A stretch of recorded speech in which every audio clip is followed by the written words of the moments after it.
এই ভিডিওটাকে একদমই অল্পের মধ্যে শেষ করব দুইটা কারণে। প্রথমত হচ্ছে আপডেটটা দেওয়া, দ্বিতীয়ত হচ্ছে আপনাদের সকলের একটা কাজ করতে হবে। আমি পার্সোনালি মনে করি এই কাজটা করা জরুরি। প্রথমত আমি আমার ভাই অর্থাৎ অ্যাডভান্স গেমিং, সে ব্যাপারে আপনারা যা শুনছেন সেটা সত্য ঘটনা, এটা কনফার্ম। এবং ঘটনা যেটা হয়েছে, তারা মালয়েশিয়ান এয়ারপোর্ট থেকে যখন বের হচ্ছিল তখন গিয়ে তারা একটা কারে করে বের হচ্ছিল। ওই অবস্থা থেকে অপোজিট থেকে একটা কার আসে এবং সেই কারটা তাদের গাড়িকে একদমই মুখোমুখি যে সংঘর্ষ সেই ব্যাপারটা ঘটে। এই জায়গাতে যে ব্যাপারটা উল্লেখযোগ্য যে ব্যক্তি এখানে অ্যাক্সিডেন্টের সাথে ইনভলভ ছিল সে ব্যক্তি হচ্ছে 31 বছর বয়সী এবং মালয়েশিয়ান মিলিটারির একজন সদস্য।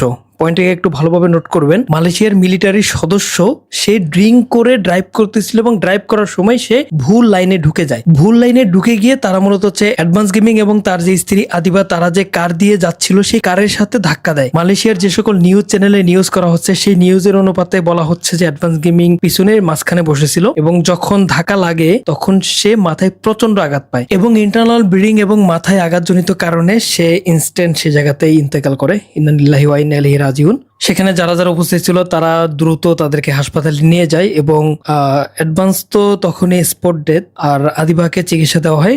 লাস্ট আপডেট পাওয়া অনুপাতে সে এখনো সুস্থ আছে। আর দ্বিতীয়ত, সে যে ব্যক্তি যে মূলত অ্যাক্সিডেন্টের সাথে ইনভলভ, ড্রিঙ্ক করে গাড়ি চালাচ্ছিল, তাকে মালয়েশিয়ান পুলিশ অলরেডি গ্রেপ্তার করছে। কিন্তু এখন যে দ্বিতীয় পয়েন্ট যেটা আমাদের আসলে করা উচিত, আমি পার্সোনালি মনে করতেছি, সেটা হচ্ছে এই যে ভিডিওগুলো আছে, এই যে পোস্টগুলো আছে, মালয়েশিয়ান গভর্নমেন্টের নজরে আনা দরকার যে সে সাধারণ কোনো ব্যক্তি না, সে বাংলাদেশের পপুলার একজন কন্টেন্ট ক্রিয়েটর, পপুলার একজন ইউটিউবার, এবং তার সাথে যেটা হয়েছে সেটা কোনোভাবে মেনে নেওয়া যায় না। এখন আমাদের ভাই অ্যাডভান্স গেমিং এর বিচার কিভাবে নিশ্চিত করা যায় সে ব্যাপারে আমি আমার পরিচিত বড় ভাই সেভেস 420 থেকে শুরু করে আরো অনেক বড় বড় ব্যক্তির সাথে কথা বলেছি। সেক্ষেত্রে যে সকল বিষয়গুলো উঠে এসেছে, মালয়েশিয়ান যে হাই কমিশন রয়েছে তাদের হস্তক্ষেপ গ্রহণ করা, প্রবাসী কল্যাণ মন্ত্রণালয়ের সহায়তা থেকে শুরু করে স্থানীয়ভাবে আইনজীবী নিয়োগ দেওয়া, এই সকল কাজগুলো করা যেতে পারে, কিন্তু সেগুলো আসলে তার পরিবারই করতে পারবে। এর বাইরে আমরা যারা অডিয়েন্স রয়েছি, যারা তার ভালোবাসার এবং কাছের মানুষরা রয়েছি, তারা যেটা করতে পারি, সোশ্যাল মিডিয়াতে জনমত তৈরি করতে পারি। এটা করা অনেকটা বেশি গুরুত্বপূর্ণ। কেননা আমরা যদি এই ব্যাপারটাই কাজ না করি তাহলে হয়তোবা এই বিচার প্রক্রিয়াটা অনেক বেশি লেন্দি হবে। কারণ আপনারা বুঝতেই পারতেছেন সে ব্যক্তি একজন মিলিটারি সদস্য। তাই আপনাদেরকে রিকোয়েস্ট করবো, আপনারা প্রত্যেকটা ভিডিওতে,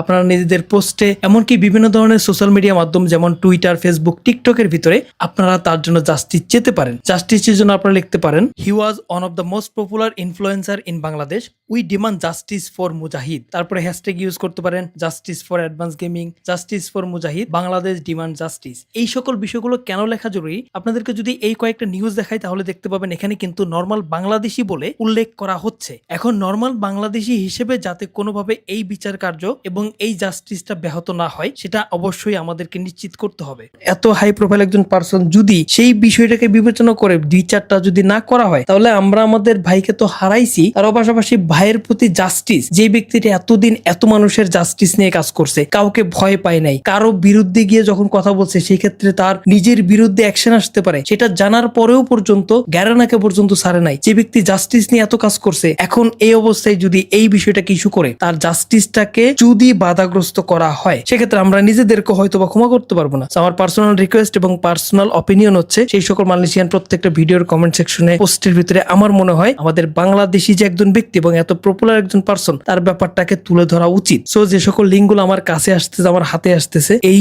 লিঙ্কগুলোকে আমি আমার কমেন্টে দিয়ে রাখতেছি। প্রত্যেকটা জায়গায় আমি চাই আপনারা প্রত্যেকে কমেন্ট করেন। সরি টু সেড দ্যাট, এটা কোনো ভিউজের জন্য আমি বলতেছি না, আপনাদেরকে বলতেছি একটা কারণেই যে আমরা জাস্টিসটা পারফেক্টলি চাই। আর যদি ভিউজ হইতো সকাল থেকে আমি অনেকগুলো ভিডিও বানাই ফেলতে পারতাম। জাস্ট 2টা পোস্ট করছি আপডেট রিলেটেড, কারণ আমি আমার ভাইয়ের এই বিষয় নিয়ে ভিউজ কামাইতে চাই না, আমি চাই জাস্টিস।